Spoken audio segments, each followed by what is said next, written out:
Welcome back. Now, the Government of National Unity has been presented with an opportunity to lift the prospects of key economic pillars, one of them being the Department of Trade, Industry and Competition, which has a great impact on the real economy. Significant is the influence of this department that the Democratic Alliance wanted to take a shot at it, but the new Minister Park Stau was appointed from the ANC, and he joins me now to detail what will be on the menu at the DTIC under his watch. Thank you so much for your time, Minister. Now, just to start off the conversation, just shed some light on what will be the agenda that you will be setting at the DTIC, but also as it speaks to the voice of the GNU. Thank you very much and good afternoon. Maybe starting with the GNU, as you know, all the parties that are party to the Government of National Unity have signed a statement of intent, which is the basis on which the Government of National Unity is established. The statement of intent has a number of foundational principles and a minimum program which informs the work that we should be able to do. Of course, it's a statement of intent. It is intended that those in government would then add flesh to the bone, so to say, so that we're able to then develop a detailed program of action, which work has already started in the Government of National Unity, starting with the Lekgotla that took place over the past weekend, which has laid the basis on the direction that we would take, and certainly is the basis on which the President would be speaking to the nation tomorrow. Yeah. As a department, our work has been clearly defined, if you like, by the President, because the President said in no uncertain terms that we have to ensure inclusive economic growth, and that is an apex priority for this administration, taking into account the levels of growth or limited growth that we've had as a country and the need to accelerate economic growth, transformation, and job creation. Our agenda would be informed by placing industrial policy as the centerpiece, if you like, of economic policy in the country.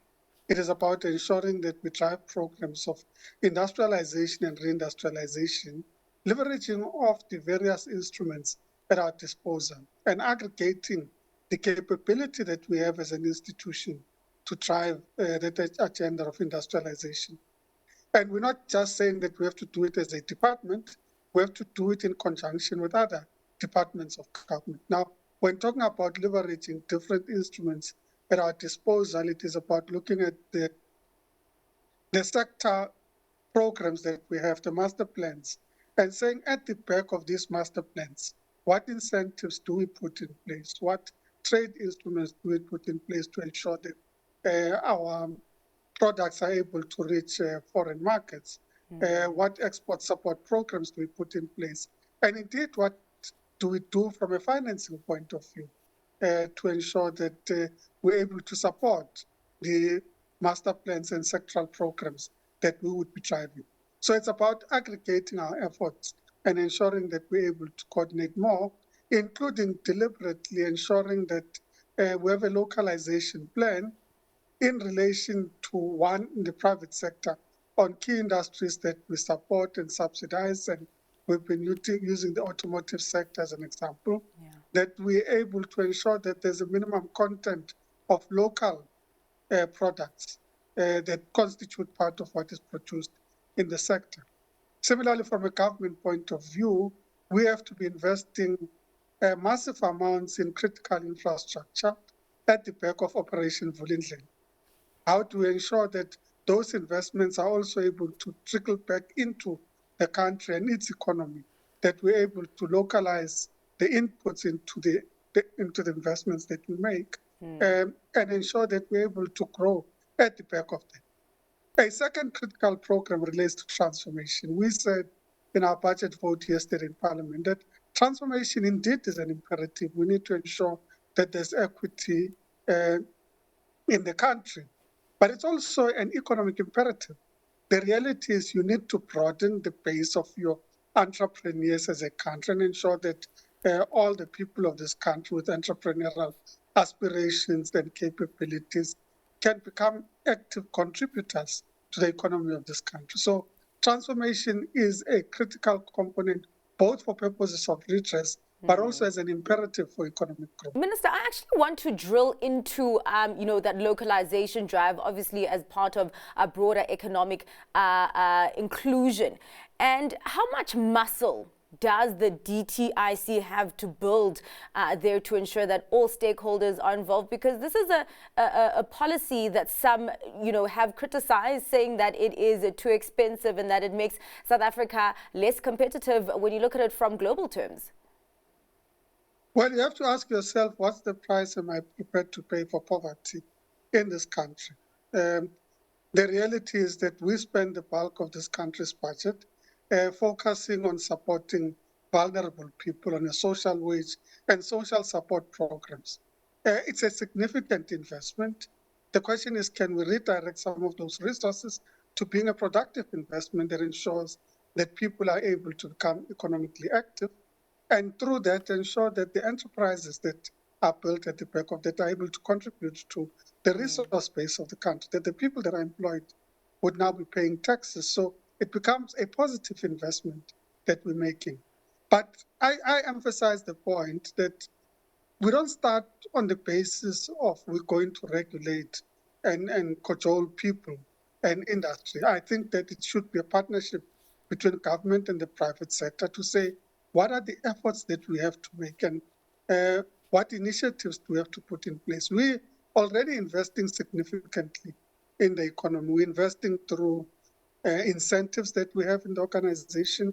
We have a very large incentives program looking at different sectors and areas, including special economic zones. We also have tariff policies and tariff mechanisms that we're able to use to ensure more competitiveness for our industries, but also ensure that we're able to facilitate access to certain markets and greater competitiveness by our own local industry. And we have the development finance institutions that are there that necessarily ensure that we can provide the necessary financing for what is required. But the reality is that the bulk of enterprises and industries are financed by the private sector. So if we aggregate our efforts between the DFIs and the financial sector in the country, if we say that we will be driving a program with regards to these massive investments, how much of it is privately funded? And it's about the structure. It's about designing structures that are commercially competitive, that are bankable, that the private sector would be able to invest in and achieve these objectives. And us thinking creatively about how to induce financial sector participation through different structures that we put in place. So it's not always about public investment. It's about thinking strategically about how you package products in such a way that they become competitive and they become commercially viable. Minister, you talk about, some of the interventions that you have in terms of import tariffs. And this is one of the points, the focus points that, the players that do criticize some of your actions use. For example, the private sector players want a policy certainty, and there have been some contradictions pointed at there. For example, you talk about the import tariffs.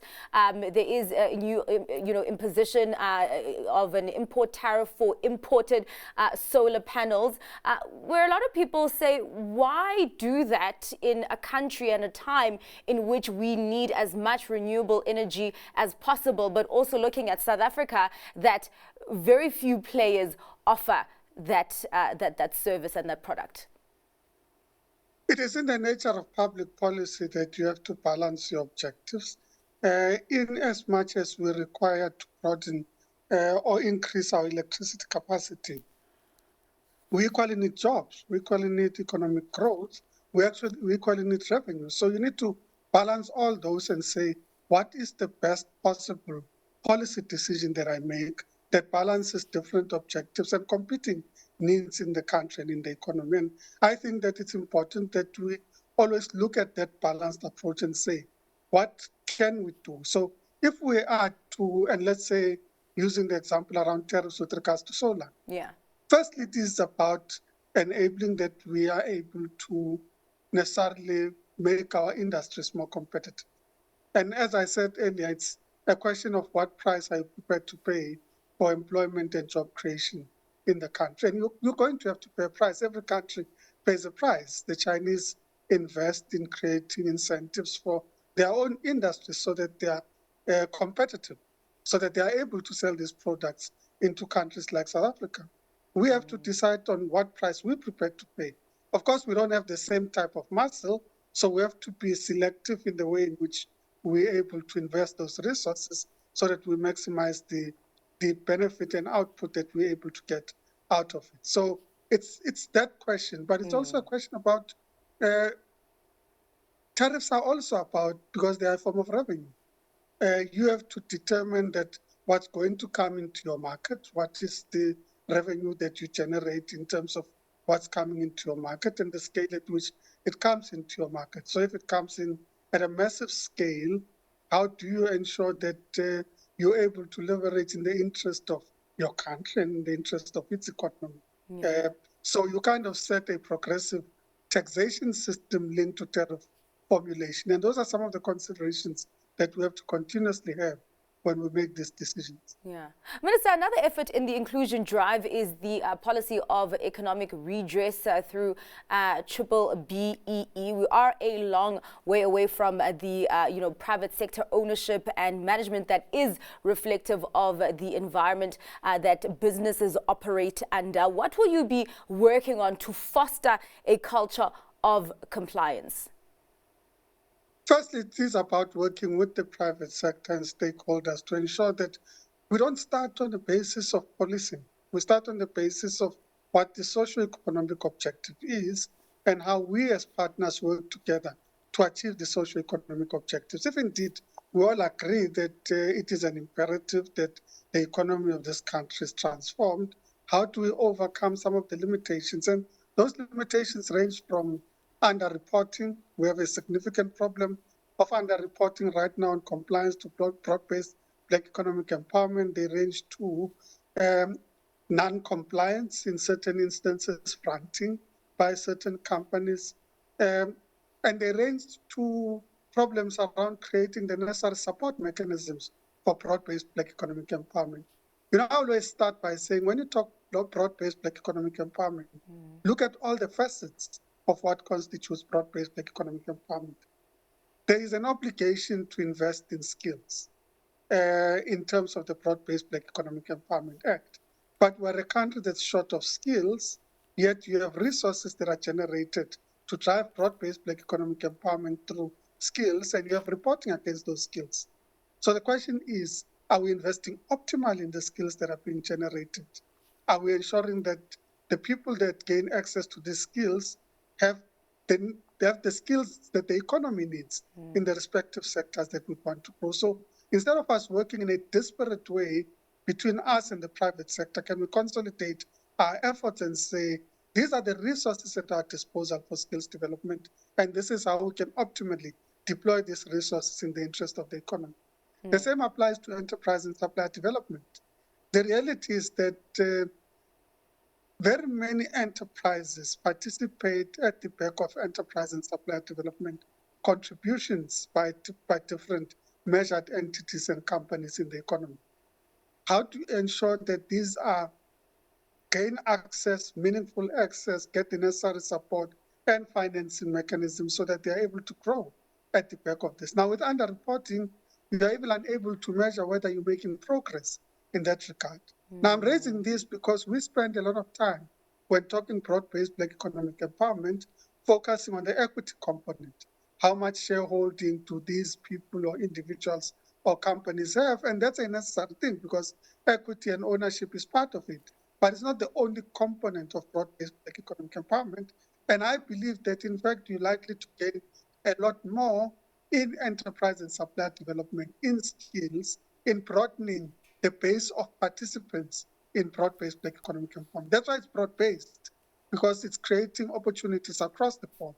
So I'm not suggesting that in this administration we're going to de-emphasize equity and ownership. Yeah. I'm simply saying that if we focus on the other initiatives and aggregate our efforts between the public and the private sector, ensure that when we report their standards, but also that we have a programmatic approach to implementation so that in an aggregated way, we're able to measure the progress that we're making. All right. Minister, I do understand that next week you will be part of a delegation that is going to the U.S. Of course, the AGOA forum takes place next week, but also this is also in an effort to lobby against legislation in the U.S. that could lead to a full review of the relations between South Africa and the United States. What tone has been set going into the U.S. next week? Well, firstly, we are encouraged by the fact that since last year, there's been a toning down on suggestions that South Africa should no longer be part of AGOA. And I think that's an important message about the sort of posture and approach that the legislatures in the US are taking with regards to AGOA and engagement with South Africa. So we're taking a view that let's build on those positive steps. Let's build on the fact that the notion of removing South Africa has been literally put on the back burner, if you like, and say, yes, there's been recent legislation. It has to go through Senate. It has to go through the president to get to that point. But we have to engage with all the legislatures and both on Capitol Hill and the White House about what the approach is with regards to South Africa.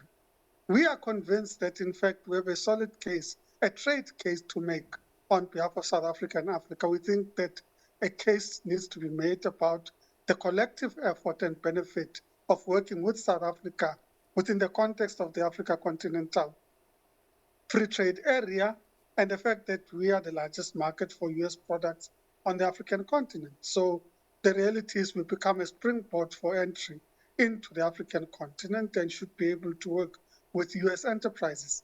I also think that we need to acknowledge that countries from time to time will raise possibilities of saying, let us review our relationship. Review does not mean end the relationship. It means that we want to talk. We need to talk to you about certain things. Let's go through a process of having those discussions. And we, as the South African government, are pretty much ready, together with our stakeholders, to engage with both governments, the legislatures in the US, but also with stakeholders in the United States of America. Yeah. Just to wrap up the conversation, Minister, of course, one of the calls is to provide an environment that is welcoming to foreign investment. What will the DTIC be watering in order to convey the message to foreign investors that, hey, South Africa is open for business and, yeah, we are providing fertile ground for your direct investments to come into the country? We will build on the back of what has already been started. My predecessor, Minister Patel, did a lot of sterling work in relation to amendments to legislation, the Companies Act, amongst others, so that we're able to ensure that we address ease of doing business requirements in South Africa. Of course, we'll be working with the presidential initiative in this regard because it extends beyond us as a department. It also has to do with the relationships we develop across the spheres of government. A lot of the administrative issues on township development, township establishment, environmental impact assessments are administered by our provincial and local governments. So we need to be able to work with them in this regard. And I suppose there's a benefit to the extent that one has worked in the area on local government, but also the district development model, and seeking to stitch together these initiatives that we're putting together. So we will build on the basis of what is there, but we have to address the efficiency of our systems to ensure that it becomes easier, not just for foreign investors, but also local investors, because local entrepreneurs also go through those hurdles of having to master and manage all these different administrative requirements. All right. Well, thank you so much for your time and really just giving us the tone that you are going into this ministry with, Minister, and hopefully we'll catch up at some point soon. That was a Trade, Industry and Competition Minister, Parks Tau.